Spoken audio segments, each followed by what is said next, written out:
cómo por ausencia del amor podemos quedar destituidos en el tiempo final. Es una enseñanza para nosotros. Bien, entonces vamos a leer Mateo capítulo 20, versículo 1 al versículo 16. Dice: porque el reino de los cielos es semejante a un hombre padre de familia que salió por la mañana a contratar obreros para su viña. El versículo 1 dice que el reino de los cielos es semejante a un padre de familia que salió por la mañana. En el idioma griego, en el original, da a entender esto que salió en la primera hora de la mañana, o sea, tan pronto empezó la mañana. Y esto es lo que está diciendo Jesús respecto al reino de los cielos. Nos referimos prácticamente al reino de gracia, en la que Jesús hace participar a todos aquellos que quieren venir y participar en ese reino. Versículo 2 dice: y habiendo convenido con los obreros en un denario al día, los envió a su viña. ¿Con cuánto es que convino con los obreros? Con un denario. Saliendo cerca de la hora tercera del día, vino a otros que estaban en la plaza desocupadas. Vio a otros que estaban en la plaza desocupados y les dijo: id también vosotros a mi viña, y os daré lo que sea justo. Y ellos fueron. Salió otra vez cerca de la hora sexta y novena e hizo lo mismo. Y saliendo cerca de la hora undécima, halló a otros que estaban desocupados y les dijo: ¿por qué estáis aquí todo el día desocupados? Le dijeron: porque nadie nos ha contratado. Y él les dijo: id también vosotros a la viña, y recibiréis lo que sea justo. Cuando llegó la noche, el señor de la viña dijo a su mayordomo: llegó la noche, y el señor le dijo a su mayordomo: llama a los obreros y págales el jornal, comenzando desde los postreros hasta los primeros. Y al venir los que habían ido cerca de la undécima, recibieron cada uno un denario. Al venir también los primeros pensaron que habían de recibir más, pero también ellos recibieron cada uno un denario. Al recibirlo murmuraban contra el padre de familia, diciendo: estos postreros han trabajado en una sola hora y los han hecho iguales a nosotros, que hemos soportado la carga, el calor y el calor del día. Él respondiendo dijo a uno de ellos: amigo, no te hago agravio, ¿no conveniste conmigo en un denario? Toma lo que es tuyo y vete, pero quiero dar a este postrero como a ti. ¿No me es lícito hacer lo que quiero con lo mío? ¿O tienes tu envidia porque yo soy bueno? Así los primeros serán postreros y los postreros serán primeros, porque muchos son llamados, mas pocos los escogidos. La parábola de los obreros de la viña tiene un contexto en sí. Y el contexto se da en el libro de Mateo capítulo 19, versículo 16 al versículo 30. Voy a contar Mateo capítulo 3, 19, versículo 16 al versículo 30. Voy a leerlo así rápidamente, para que ustedes vean el contexto. En realidad, la parábola de los obreros de la viña es una respuesta de Jesús a Pedro. Esta parábola es una respuesta de Jesús a Pedro, a lo que Pedro pensaba acerca de ellos mismos. Voy a leer por eso rápidamente Mateo 19, que se trata acerca del joven rico, el episodio del joven rico. Voy a leerlo rápido porque ustedes saben ya esta escena.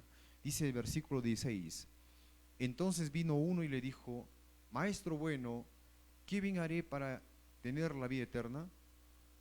Y él le dijo: ¿por qué me llamas bueno? Ninguno hay bueno sino uno, Dios. Si quieres entrar en la vida, guarda los mandamientos. Y les dijo: ¿cuáles?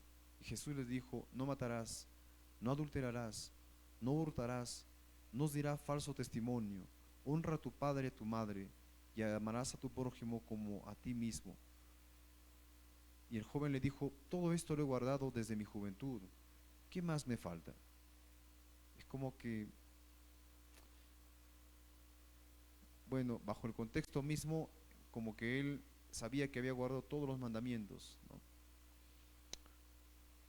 En cambio Jesús le dijo, aquí hay uno nomás que es bueno, que es solamente Dios. Y en otra palabra, en contraste con las acciones del mismo joven, si uno guarda los mandamientos es también bueno. Pero en contraste con esto, solamente Dios le estaba diciendo que solamente hay uno bueno y no hay ninguno más bueno solamente que Dios, a pesar de que guarde los mandamientos de Dios. ¿Entienden esto? Y es la verdad, ¿no? El joven dijo, todo esto lo he guardado desde mi juventud, ¿qué más me falta? Y Jesús le dijo, si quieres ser perfecto, el versículo 21 tiene relación con el versículo 16, porque el versículo 16, el joven le dice a Jesús, ¿qué bien haré para tener la vida eterna? Y Jesús le dijo, si quieres ser perfecto, o sea, miren la relación, está diciendo que aquellos que hereden la vida eterna deben llegar a aquella perfección en carácter de la cual estaba hablando Jesús en el versículo 21. Si quieres ser perfecto, anda, vende lo que tienes y dalo a los pobres, y tendrás tesoro en el cielo, y ven y sígueme. ¿Entienden? O sea, en otras palabras, si quieres ser perfecto, quita de ti el yo, de lo que tú más amas, despréndete de eso y toma este tesoro, que es Cristo mismo, Jesús. Ven y sígueme. ¿Para qué debía seguirle? Para contemplarle, para escuchar sus reprensiones de él, para contemplar su propia vida de amor, el ejemplo, la luz misma que estaba en el mundo. Versículo 22. Oyendo el joven estas palabras, se fue triste porque tenía muchas posesiones. Entonces Jesús dijo a sus discípulos, de cierto os digo que difícilmente entrará un rico en el reino de los cielos. Otra vez os digo que es más fácil pasar un camello por el ojo de una aguja que entrar un rico en el reino de Dios. O sea que es tan difícil en realidad que un rico entre en el reino de los cielos. Pero ese rico en realidad tenía muchas posesiones. Lo que quiere decir esto, que este rico era un rico que tenía muchas posesiones.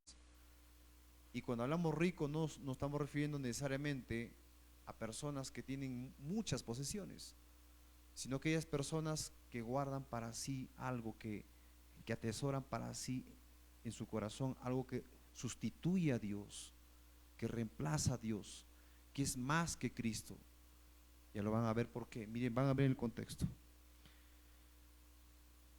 Sus discípulos, oyendo esto, lo que Jesús había dicho, se asombraron en gran manera, diciendo, ¿quién pues entonces podrá ser salvo? Si todos nosotros amamos algo más que Dios. Y mirándolo Jesús les dijo, para los hombres esto es imposible. Es imposible para los hombres que uno esté amarrado, atado, o que ame cosas que su corazón quiere amar. Pero para Dios, más para Dios todo es posible. Si tú entregas a Cristo tu corazón, algo que está tan atado y que no deja que tu corazón se libere de aquello que tú amas para recibir a Cristo en tu vida, créeme que para Jesucristo es posible. Yo le digo por experiencia personal, es posible. Yo clamaba a Dios por algo que me parecía imposible, parecer imposible que los corazones de las personas puedan cambiar. Para que tú seas libre, es posible. Pensar que una situación puede cambiar, es posible. Pensar que tu entorno mismo puede cambiar y pensar de diferente modo respecto a tu persona, es posible. Dios hace las cosas posibles cuando tú te entregas a Cristo. Luego, sigo leyendo. Y mirando Jesús les dijo, el 27, perdón, entonces respondiendo Pedro, mira lo que le dijo Pedro, le dijo, he aquí nosotros le hemos dejado todo y te hemos seguido, ¿qué pues tendremos? Y Jesús le dijo, de cierto os digo que en la regeneración, cuando el Hijo del Hombre se siente en el trono de su gloria, vosotros que me habéis seguido también os sentaréis sobre 12 tronos para juzgar a las 12 tribus de Israel. 29. Y cualquiera que haya dejado casas o hermanos, miren la riqueza, ahora hablemos de los ricos de esta forma, bajo esta connotación del 29. Y cualquiera que haya dejado casas o hermanos o hermanas, o padre o madre, o mujer o hijos o tierras, por mi nombre, recibirá 100 veces más y heredará la vida eterna. Pero muchos primeros serán postreros y postreros primeros. Ahora quiero que analicemos una cosa. El joven rico, para seguir a Jesús, necesitaba desprenderse de aquello que amaba o no. Sí, muy bien. El joven rico había examinado sus hábitos a la luz de la palabra de Dios, a la luz de Cristo. No realmente. O sea, tenía todavía aquellos tesoros que amaba. Se había tomado de su propia justicia, justicia por obras. Ahora, vamos a Pedro. Comparémoslos con Pedro, versículo 27. Y Pedro le dijo, Señor, he aquí nosotros, este es un grupo, representa un grupo, los del joven rico, pensando de que por justicia por obras, bueno, he guardado todos los mandamientos, no me falta nada, así que, pero a Jesús no lo había conocido. En cambio, si ustedes ven, si ustedes observan la conducta de Pedro en el versículo 27 dice, entonces respondiendo Pedro le dijo, he aquí nosotros le hemos dejado todo, Señor, y te hemos seguido. ¿Qué pues tendremos? ¿Cuál será nuestra recompensa? ¿Qué es esto? Justicia por obras nuevamente, pues, porque se está jactando igual, es una jactancia, ¿no? Representa el mismo terreno pedregoso, el que se toma de su propia justicia. Yo me he desprendido de todo, Señor, necesito una recompensa por lo que he hecho. He practicado todo lo que tú dijiste. Pediste que guardar el sábado, reforma por salud, he ido a la iglesia el sábado. Es más, he ido al campo, he estudiado el espíritu de profecía, me he grabado los textos de memoria, he predicado el evangelio. Todo lo que tú me has pedido, yo lo he hecho. Necesito una recompensa, Señor. ¿Cuál es nuestra recompensa? Entonces, aquí había un problema. Ahora le voy a responder. Estos son cada una de las obras que aparecen en la que, de acuerdo a la parábola, el padre de familia salió a contratar obreros para su viña. Salió en la primera hora, en la tercera hora, en la sexta hora, en la novena hora y en la 11ª hora. ¿Por cuánto tiempo él estuvo buscando obreros? Hablamos de intervalo de tiempo.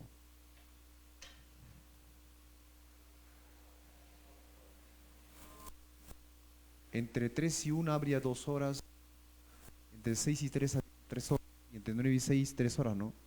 Y entre 11 y 9 habrían 2 horas. Entre total habría estado algo de 10 horas, ¿no? Aproximadamente, ¿verdad?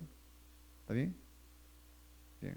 Es el número que siempre representa el Señor Jesús, incluso para las 10 vírgenes, ¿no?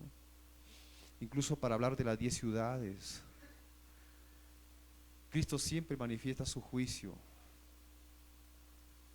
su santa ley de Dios, ese juicio que Él nos brinda a través de su propio carácter, a través de su propio carácter. Es dado para todos los hombres, pero no todos pueden verlo. Ahora, hay una cosa acá que vamos a ver, analizar en la parábola de los obreros de la viña, y este es el cuadro general a donde voy a llegar. Es decir, este es como, digamos, la estructura de este tema. Al principio se ve idolatría, desprendimiento por el legalismo y no por amor, según Mateo 19, versículo 27 al versículo 30. Hablamos de Pedro. Pedro, Señor, nosotros le hemos dejado todo, ¿qué más tendremos? Todavía había ese orgullo farisaico, legalista, de hacer las cosas por obras. Tú me pediste que hiciera esto, he leído, acá está en tu libro, lo he obedecido todo y necesito una recompensa. Y esto nos lleva hacia la parte final, a mostrar el amor de Cristo en los obreros de la hora undécima. Ahora, el propósito de este tema no es en realidad enseñar la parte profética de los obreros de la hora undécima, no tiene por propósito esto. El propósito de este tema es enseñar el carácter de Cristo en los obreros de la hora undécima más bien.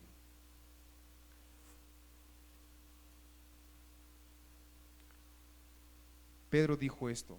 Entonces respondiendo Pedro les dijo, he aquí nosotros, ¿qué pasó aquí?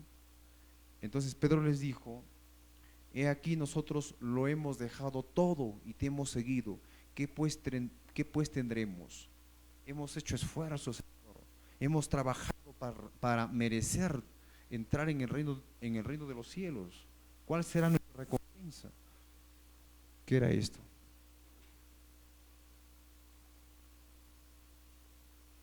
Entonces, mira lo que dice.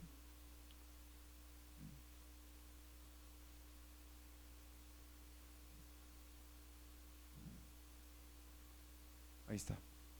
Mira lo que dice Elena G. de Huay en Palabras de Vida de Gran Maestro, página 327 respecto a Pedro. Y ahora lo vamos a entender. Mas la pregunta de Pedro dice, ¿qué pues tendremos? Mira la perspectiva de Pedro. Había revelado un espíritu de que de no ser corregido haría ineptos a los discípulos para ser mensajeros de Cristo. Era el espíritu del asalariado. ¿Qué pues tendremos si le hemos dejado todo, Señor? Hemos obedecido todo lo que tú dijiste. Aunque habían sido atraídos por el amor de Cristo, los discípulos no estaban completamente libres, dice ella, del fariseísmo. Todavía trabajaban con el pensamiento de merecer una recompensa en proporción a su labor. O sea, estaba casi en la misma condición del joven rico, prácticamente, algo así, a ese nivel de legalismo. Todavía trabajaba con el pensamiento de merecer una recompensa en proporción a su labor. Acariciaban un espíritu de exaltación y complacencias propias y hacían comparaciones entre ellos.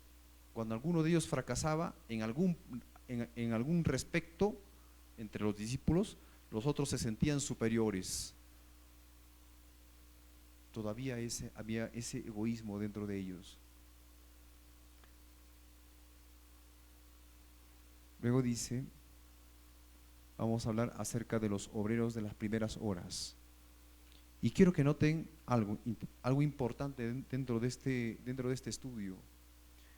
¿Cuántas veces dice salió? Solamente buscan la palabra salió en capítulo 20, versículo 1. En el versículo 1 dice, salió por la mañana, o sea, en la primera hora. En el versículo 3 dice, saliendo cerca de la hora tercera. En el versículo 5 dice, salió otra vez cerca de la hora sexta y novena. Y en el versículo 6 dice, y saliendo cerca de la hora undécima. O sea, ¿cuántas veces se menciona en la palabra de Dios salió? 4 veces, ¿no? 4 veces había. Entonces, miren, como aquí está hablando acerca de los 3 primeros, solamente de los 3 primeros, falta uno, que es de la hora undécima. Es por eso que antes había señalado aquí, anteriormente, está corriendo, esta relación de salir.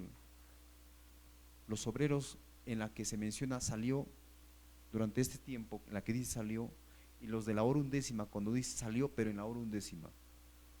Lo he separado los verbos, las acciones, justamente porque esto nos va a traer cierta enseñanza, ya que siempre este uno que está aquí muestra algo del carácter de Cristo, y el uno siempre va a mostrar a Cristo mismo. Así también se ve en las parábolas de Jesús. Bien, entonces yo voy a continuar donde había estado antes, en la que sigue. Mira lo que dice. Hablemos de la elección de los primeros obreros, de los que salieron en las tres, de los obreros cuando Jesús salió en los 3 momentos. Dice ahí, confiar en un pago de acuerdo a su generosa voluntad, a su gracia. Esa es la palabra clave. Dice, En la parábola, dice Elena White, los primeros obreros convinieron en trabajar por una suma estipulada y recibieron la cantidad que se había especificado, nada más.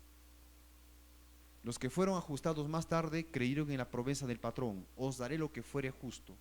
Mostraron su confianza en él, no haciendo ninguna pregunta con respecto a su salario.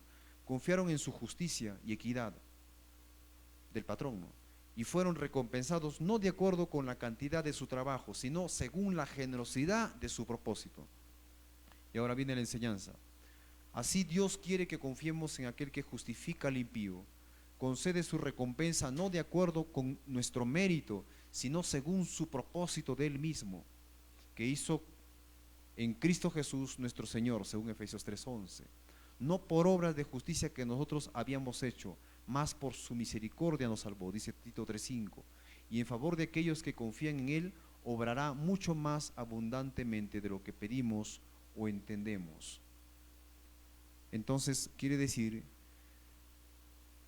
que ellos, los de las primeras horas, confiaron en su justicia y equidad, mejor dicho, en la generosidad de este patrón, su generosidad, en su gracia de él, nada más, convinieron en eso. La lección de los obreros de la hora undécima, en cambio, vamos al cuarto. Esta es la cuarta vez en la que dice: y saliendo cerca de la hora undécima. Vamos a ver el carácter de los de la hora undécima. Los que vinieron a la viña a la hora undécima estaban agradecidos por la oportunidad de trabajar. Sus corazones estaban llenos de gratitud hacia la persona que los aceptó. Y cuando al final de la jornada el jefe de la casa les pagó por el día entero, estaban grandemente sorprendidos, porque claro que no se merecían, ¿no? Trabajaron casi en la parte final del día. Sabía que no habían ganado ese salario, y la bondad revelada en el semblante de su empleador los llenó de gozo. Nunca olvidaron la bondad del dueño de la casa, ni la generosa recompensa que habían recibido. Esto es lo que ocurre con el pecador que, conociendo su falta de méritos, ha entrado en la viña del Señor a la hora undécima. Su tiempo de servicio parece muy corto, no se siente digno de recompensa alguna, pero está lleno de gozo, porque por lo menos Dios lo ha aceptado. Ese es el carácter de aquellos obreros de la hora undécima. Trabaja con un espíritu humilde y confiado, agradecido por el privilegio de ser un colaborador de Cristo. Dios se deleita en honrar este espíritu. ¿Un espíritu que tenía? Humilde y confiado. Los de la hora undécima. No es la cantidad de trabajo, no es la cantidad de trabajo que se realiza o los resultados visibles, sino es el espíritu con el cual la obra se efectúa lo que da valor ante Dios. Y así se presentan tres tiempos. Los obreros durante las 3 veces en las que dice salió, y los obreros de la hora undécima, del último momento en la que dice salió. Los 3 primeros confiaron en un pago de acuerdo a su generosa voluntad, de acuerdo a su gracia. En cambio, los de la hora undécima, ellos, el verbo que se menciona es trabajaron con un espíritu humilde y confiado, y este es el carácter de Cristo. Quiero ir un poco más porque voy a profundizar un poco más a fondo el tema, ¿eh? El Señor desea que confiemos en Él sin hacer preguntas con respecto a nuestra recompensa. Eso es lo que el Señor desea que hagamos. Cuando Cristo muere en el alma, el pensamiento de recompensa no primará jamás. Que tú estés trabajando más y Dios te haya dado dones para predicar el Evangelio y dar. Jesús no espera de que tú esperes alguna recompensa. Esto no es el motivo que impulsa nuestro servicio. Es cierto que en un sentido secundario debemos tener en cuenta la recompensa. Dios desea que apreciemos las bendiciones que nos ha prometido, pero Dios no quiere que estemos muy ansiosos por la remuneración, ni que pensemos que por cada deber hemos de recibir un galardón. Veo, por ejemplo, personas que se afanan predicando, haciendo el Evangelio una y otra, y al final de sus vidas piensan de que Dios los ha abandonado. Y luego dicen: Dios, ¿dónde estás? Si yo he trabajado tanto para Él, he hecho esto o una u otro por la iglesia, y luego todas las cosas me están saliendo finalmente, al final de mi vida, mal. Nunca, jamás, nunca Dios piensa esas cosas. No espera que el cristiano verdadero piense eso, sino que trabaje con un espíritu humilde y confiado. Pero no quiere que estemos muy ansiosos por la remuneración, ni que pensemos que por cada deber hemos de recibir un galardón. No debemos estar tan ansiosos de obtener el premio como de hacer lo que es recto, independientemente de toda ganancia. El amor a Dios y a nuestros semejantes debe ser nuestro motivo, nada más. Voy a esta siguiente parte. Parece que no está pasando. Miren este ejemplo, por ejemplo, que está en Lucas capítulo 17, versículo 5 al 15. Le voy a mostrar un ejemplo respecto a esa recompensa. Ahí hay un título que dice: aumentanos la fe, ¿no es cierto? Dijeron los apóstoles al Señor: aumentanos la fe, dijeron. Entonces el Señor dijo: si tuvieras fe como un grano de mostaza, podríais decir a este sicómoro: desarráigate y plántate en el mar, y os obedecería. Pero Jesús no se quedó ahí, tenía que responderles a la pregunta al pedido que le estaban haciendo los discípulos. Cuando le dijeron: Señor, aumentanos la fe, queremos tener más fe, queremos creer más. ¿Cómo se desarrolla la fe? Y luego Jesús respondió de esta manera: ¿quién de vosotros, teniendo un siervo que ara o apacienta ganado, al volver él del campo, luego le dice: pasa, siéntate a la mesa? ¿No le dice más bien: prepárame la cena, cíñete y sírveme hasta que haya comido y bebido, y después de esto come y bebe tú?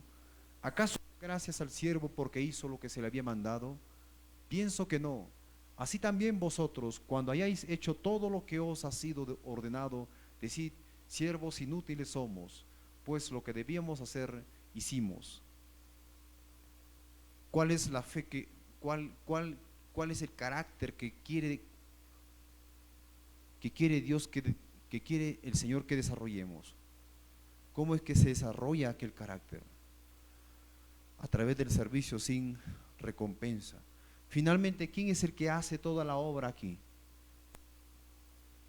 ¿Quién es el que hace? Jesucristo. Aquel que trabaja por su propia cuenta,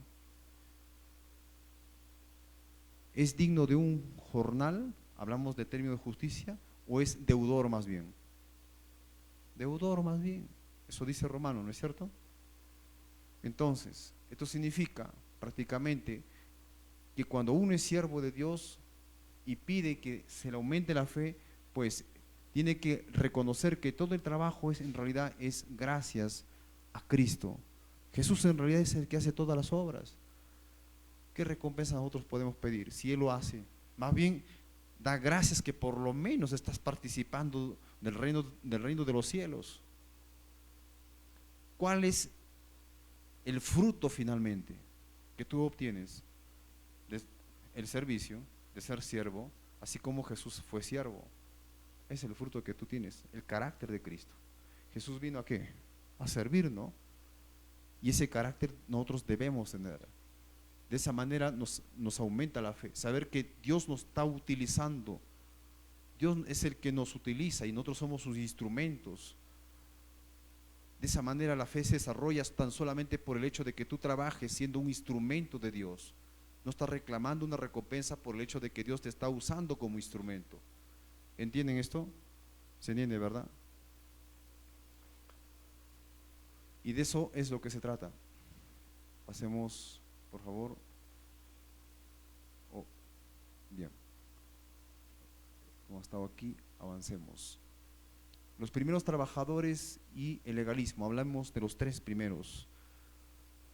Los primeros trabajadores de la parábola, o sea, no los de la hora undécima, representan a aquellos que a causa de sus servicios exigen que se los prefiera sobre los demás. Realizan su obra con espíritu de congratulación propia y no ponen en ella abnegación y sacrificio. Pueden haber profesado servir a Dios durante toda su vida, puede haber sido delanteros en soportar duros trabajos y privaciones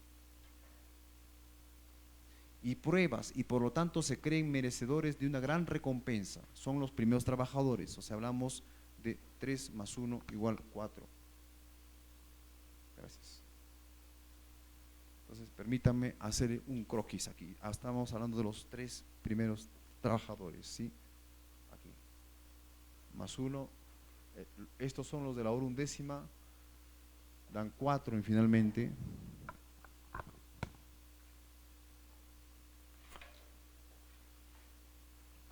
Estos son los primeros trabajadores. Vamos a señalar el carácter de estos primeros trabajadores. Dice aquí,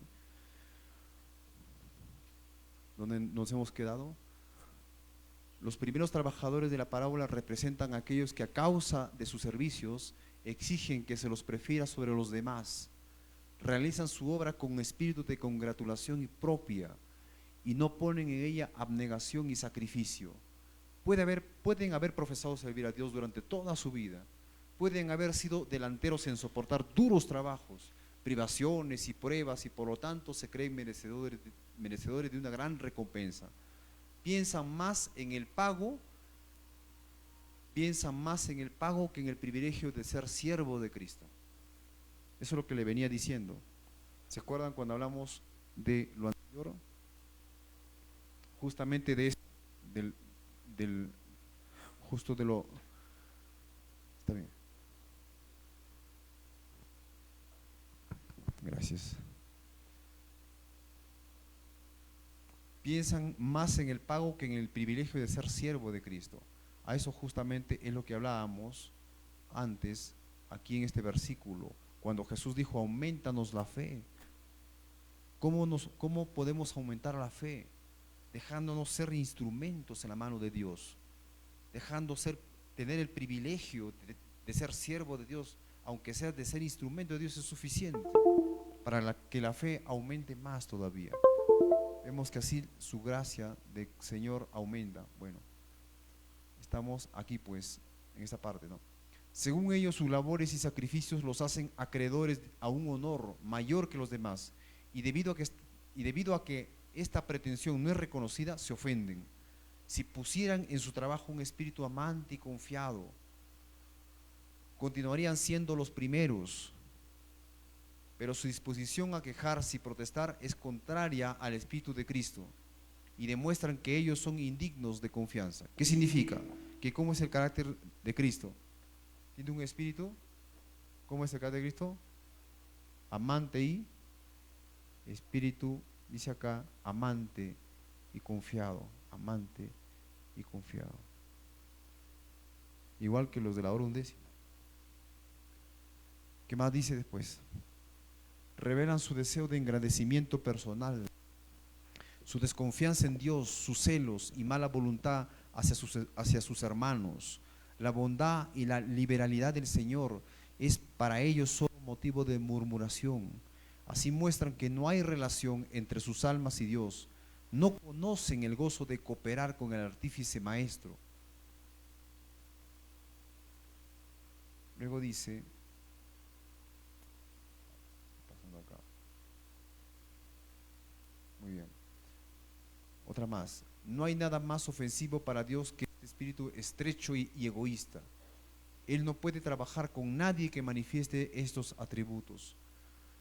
Los que los albergan son insensibles a la influencia de su espíritu. Luego dice, los judíos habían sido llamados primero a la viña del Señor. Ahora habla de los primeros que fueron llamados, como que fueron los judíos, ¿sí? Los judíos habían sido llamados primeros a la viña del Señor, y por causa de eso eran orgullosos y justos en su propia opinión. Eso de entender que la parábola era dirigido justamente en esta parte a ¿quiénes? A los judíos, ¿cierto? Y estos de los de ahora undécima, ¿a quiénes era dirigido? A los gentiles, muy bien, ¿no? Porque ellos le preguntaron, ¿y ustedes por qué no vienen a trabajar? Sí, Señor, nadie nos ha contratado. Los judíos habían sido, dice, termina la siguiente parte, consideraban que sus largos años de servicio los hacían merecedores de una recompensa mayor que los demás. No los exasperaba más que una insinuación que los gentiles habían de ser admitidos con iguales privilegios que ellos en las cosas de Dios. Ahora dice, ahora vamos al espíritu de justicia propia. Otra característica más que tienen los de las 3 primeras horas. Dice, Cristo amonestó a los discípulos que fueron llamados, en primer término, a seguirle, a que no se acariciase entre ellos el mismo mal. Él vio que un espíritu de justicia propia sería la debilidad y la maldición de la iglesia. Los hombres pensarían que podrían hacer algo para ganar un lugar en el reino de los cielos. Se imaginarían que cuando hubieran hecho cierto progreso, el Señor les ayudaría. Así habría abundancia del yo y poco de Jesús. ¿Qué es lo que más abundaba acá en los 3 primeros obreros? Abundancia del yo. Otra característica más dice aquí, ¿no? Espíritu de justicia propia. Eso dice, ¿no? Espíritu de justicia propia. Y esto era lo que revelaba Pedro.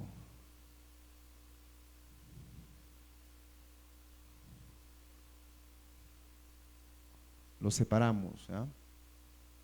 Porque ellos confían más en sus obras de justicia propia, en sus esfuerzos, creen que merecen una recompensa. Estos no, estos solamente están confiados en la gracia del Señor solamente. Tiene un significado esto. Luego dice, pues, muchas personas que hubieran hecho un poco de progreso se envanecerían y se pensarían superiores a los demás. Estarían ansiosas de ser aduladas y manifestarían celos si no se las considerase más importante que a otros. Cristo trata de guardar a sus discípulos de este peligro. ¿Dónde estamos? Muy bien, sí, esto es la siguiente, ¿no? Perdón, no esto. Esto era, ¿no? Bien. El espíritu de justicia propia dice, otra parte dice, el jactarnos de nuestros méritos está fuera de lugar. No se alabe, dice, el sabio en su sabiduría, ni en su valentía se alabe el valiente, ni el rico se alabe en sus riquezas. Mas alabes en esto el que hubiera de alabar, en entenderme y conocerme que yo soy Jehová, que hago misericordia, juicio y justicia en la tierra, porque estas cosas quiero, dice Jehová. Según Jeremías 9:23. El premio no se otorga por las obras, a fin de que nadie se alabe, mas es todo por gracia. ¿Qué pues diremos? Que halló Abraham, nuestro padre según la carne. Que si Abraham fuese justificado por las obras, tiene de qué gloriarse, mas no para con Dios. Porque ¿qué dice la Escritura? Y creyó Abraham a Dios y le fue contado o atribuido a justicia. Empero, al que obra no se le cuenta el salario por merced, sino por deuda. Mas al que no obra, pero cree en aquel que justifica al impío, la fe le es contada por justicia. Entonces, estos, los de la hora undécima, ¿qué cosa mostraban? Justicia por,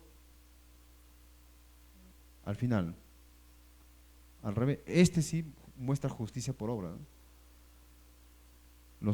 Los 3 primeros, los judíos, pero los de la hora undécima, justicia por fe nada más. Bueno. ¿Qué más dice luego? ¿Dónde estamos? Por tanto, no hay motivo para que uno se gloríe sobre otro o manifieste envidia hacia otro. Nadie obtiene un privilegio superior a otro, ni puede alguien reclamar la recompensa como un derecho. La siguiente dice, y claro, pues, si hacemos trabajos por obras, no se espera justamente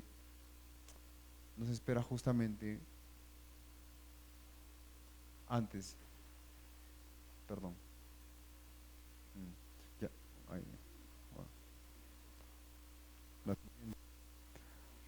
ahí está, bueno, no se espera justamente de que la persona enumere cada una de sus obras, de que haga obras y las vaya enumerando para que finalmente, pues, confiese delante del Señor de que Él hizo tal cosa o tal cosa hizo, ¿no?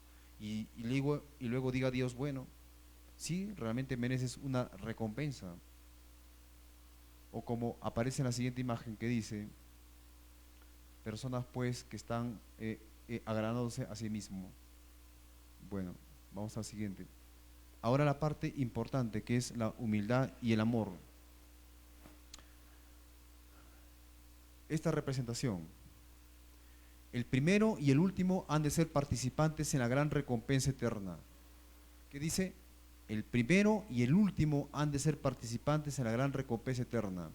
Y el primero debe dar alegremente la bienvenida al último. Aquel que envidia la recompensa de otro olvida que él mismo es salvado solo por la gracia.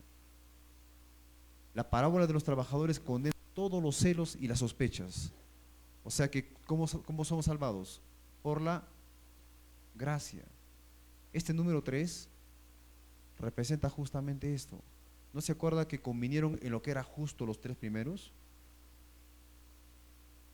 Por eso es que este 3 significa gracia. Y este 1 muestra más bien el carácter que Cristo quiere mostrar a nosotros. El carácter de los obreros de la hora undécima, que trabajan con un espíritu amante y confiado. Luego dice,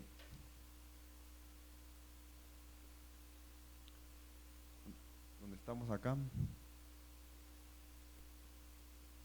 Continuamos. Dice, la parábola de los trabajadores condena todos los celos y las sospechas. El amor se regocija en la verdad y no hace comparaciones envidiosas.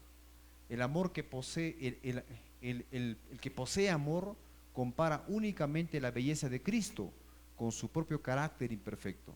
Esta parábola, hablando acerca de la parábola de los obreros de la viña, es una amonestación a todos los obreros, por largo que sea su servicio, por abundantes que sean sus labores, acerca de que sin el amor hacia los hermanos, sin humildad ante Dios, ellos no son nada. ¿Qué otra característica están mostrando aquí los de la hora undécima? Amor por el servicio.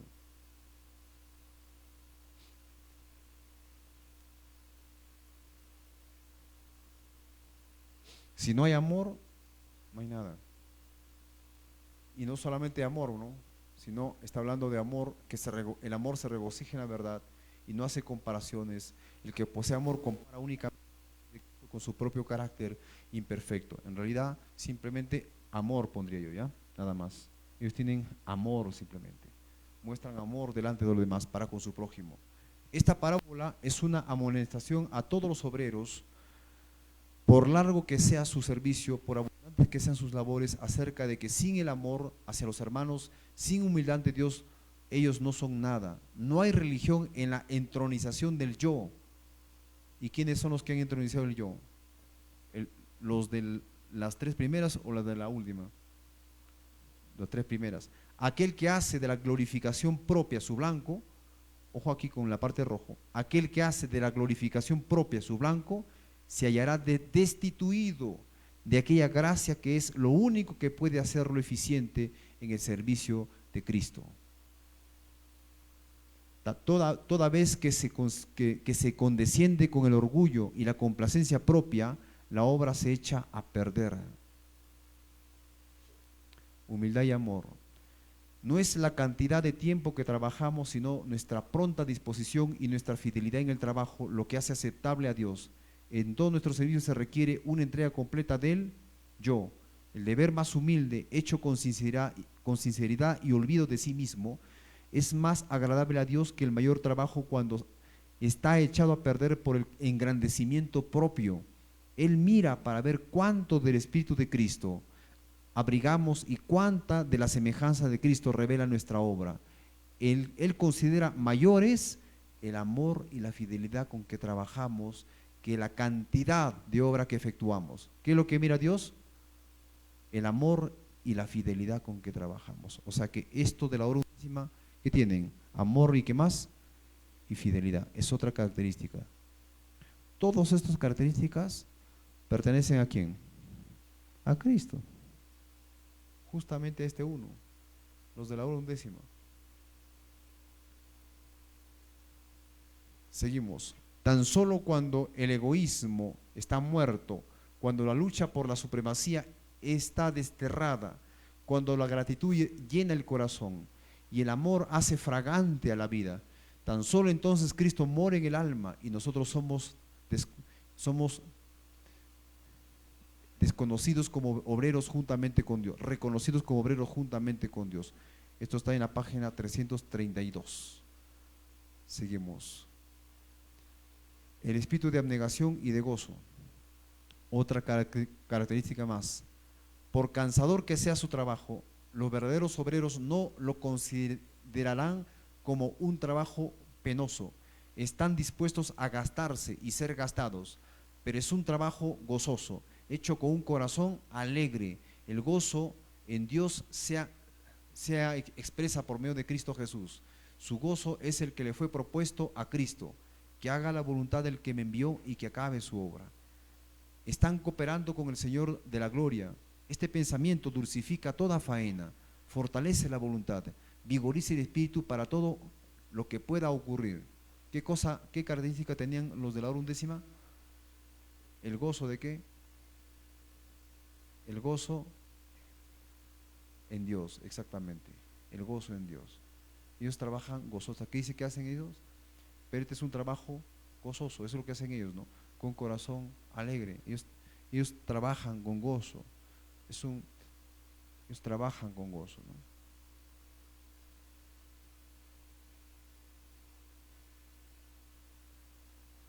Seguimos acá, ¿qué dice? Trabajando con un corazón abnegado, ennoblecido por ser participante de los sufrimientos de Cristo, compartiendo sus simpatías y cooperando con Él en su labor, ellos ayudan a acrecentar su gozo y producen honor y alabanza a su exaltado nombre. Este es el espíritu de todo verdadero servicio para Dios. ¿Cómo trabajan? Con un corazón abnegado, ennoblecido por ser participantes de los sufrimientos de Cristo. Comparten sus simpatías, cooperan con Él en su labor, ellos ayudan a acrecentar su gozo y producen honor y alabanza a su exaltado nombre. Este es el espíritu de todo verdadero servicio para Dios. Debido a una falta de ese espíritu, muchos de los que parecen ser primeros llegarán a ser últimos, mientras que aquellos que lo poseen, aunque se los considere como últimos, llegarán a ser primeros. Ahora pasamos al siguiente. Hay muchos que se han entregado a Cristo y sin embargo no ven la oportunidad de hacer una gran obra en grandes sacrificios en su servicio. Estos pueden encontrar consuelo en el pensamiento de que no es necesariamente la entrega que se hace en el martirio la que es más agradable a Dios. Puede ser, noten aquí, puede ser que no sea el misionero que diariamente ha soportado el peligro y encarado la muerte el que se destaque en el primer plano en los registros celestiales. Inclusive, el cristiano que lo es en su vida privada, en la entrega diaria al yo, en la sinceridad del propósito y la pureza de pensamiento, en la mansedumbre que manifiesta bajo la provocación, en la fe y en la piedad, en la fidelidad en las cosas menores, aquel que en la vida del hogar representa el carácter de Cristo, tal persona, a la vista de Dios, puede ser más preciosa que el misionero o el mártir mundialmente conocido. ¿Qué les parece esto? ¿Qué le importa al Señor? El carácter, ¿no? ¿Cierto? Inclusive, es mucho más. ¿Entendieron lo que dice esta frase? ¿Entendieron? ¿Quieren que lo vuelva a leer? La parte central. Dice, vuelvo a leer en todo caso, ¿ya? El cristiano que lo es en su vida privada, en la entrega diaria del yo, en la sinceridad de propósito y la pureza de pensamiento, en la mansedumbre que manifiesta bajo la provocación, en la fe y en la piedad, en la fidelidad en las cosas menores, aquel que en la vida del hogar representa el carácter de Cristo, tal persona a la vista de Dios puede ser más preciosa que el misionero o el mártir mundialmente conocido. Hablamos del carácter de los obreros de la hora undécima. ¿O cuán diferentes son las normas según las cuales Dios y los hombres miden el carácter? Dios ve muchas tentaciones resistidas de las cuales el mundo y aún los amigos más cercanos nunca saben nada. Tentaciones en el hogar, en el corazón.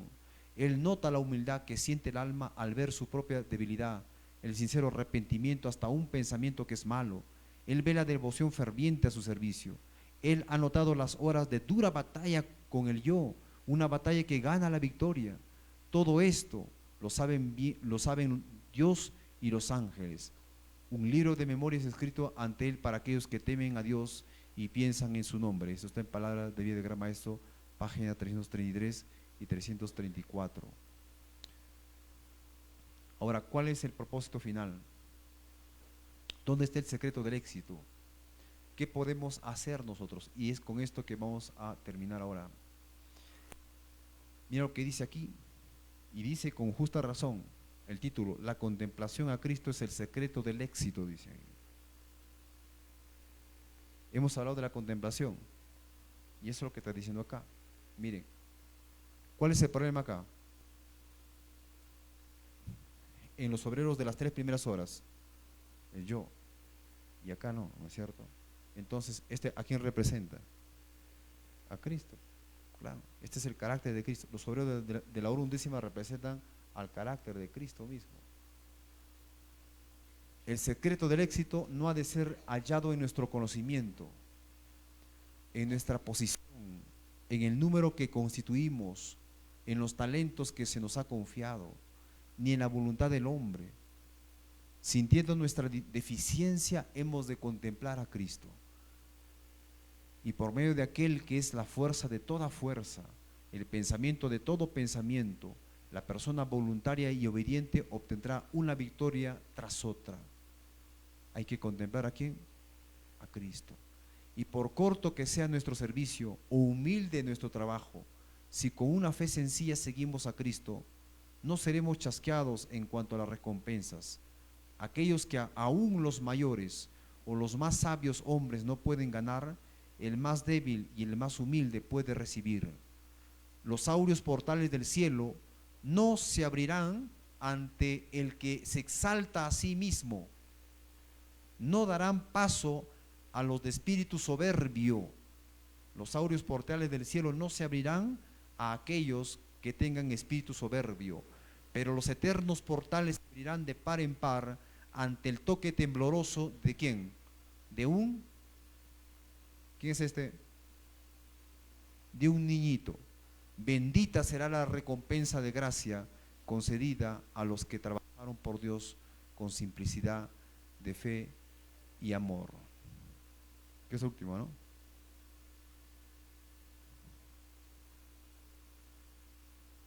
Conclusión. Cuando nosotros, hermanos, haciendo un esquema general, nos desprendemos solamente por nuestra propia cuenta a lo que también llamamos legalismo, no lo que eran los antiguos judíos, sino por amor, seguimos incluso crucificando a Cristo. Y el yo acá sigue primando, el egoísmo sigue primando. Y lo que Jesús quiere es que nosotros miremos a Cristo.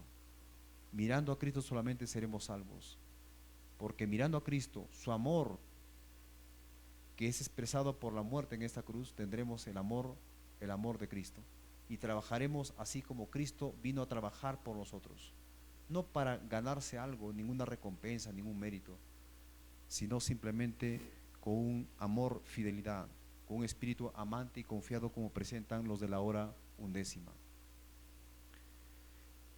Mis queridos apreciados hermanos, espero que ustedes comprendan lo que les estoy mostrando, que en realidad nosotros debiéramos aprender la penitencia delante de la cruz de Cristo. ¿Cuál es el éxito? Mirar a Cristo. El éxito es contemplar a Cristo, imitar su espíritu amante y confiado, imitar su fe, su amor, su fidelidad, trabajar con gozo, sin importar. No hay que contar el número de obras que uno hace, no hay que contar los años de trabajo que uno tiene trabajando en la iglesia. Simplemente hay que entregarnos a Cristo para que con este espíritu amante y confiado nosotros por lo menos tengamos como la dicha que por lo menos somos instrumentos en la mano del Señor Jesucristo. ¿Ustedes quieren tener este Espíritu de Cristo? ¿Quisieran nunca alejarse de Cristo? ¿Cuál es el peligro prácticamente de la hora del último tiempo? Sería finalmente congratularse a sí mismo, ¿no? Sería finalmente confiar o pensar de que nosotros nos merecemos por nuestro trabajo, nos merecemos de alguna recompensa. Y cuando eso ocurre, el amor de Cristo no está en nosotros. Necesitamos sacrificar el yo y confiar plenamente solamente en Cristo, que por lo menos somos instrumentos de Dios. Es lo que nos da victoria, de crecer en Cristo, de ser siervos, así como Cristo trabajó en este mundo para rescatar a los perdidos. Así que, hermanos, tenemos nosotros un reto, ¿no? Sí, el yo es el problema. ¿Cuántos quieren tener el amor que Cristo tuvo? ¿Cuántos quisieran tener ese carácter de humildad y mansedumbre, ese carácter confiado de Cristo? Que nunca piensen en sí mismo, oculten su personalidad en Cristo Jesús. ¿Cuántos quieren tener el carácter de Cristo? Así humilde, confiado. Es lo que Dios quiere para nosotros.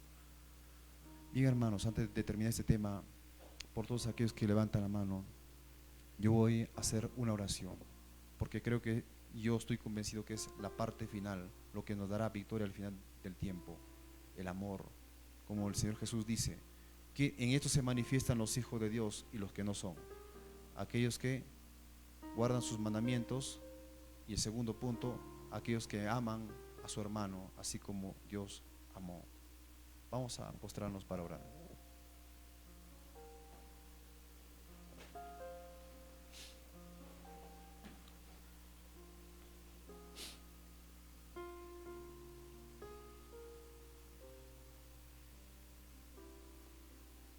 Señor, amante Salvador,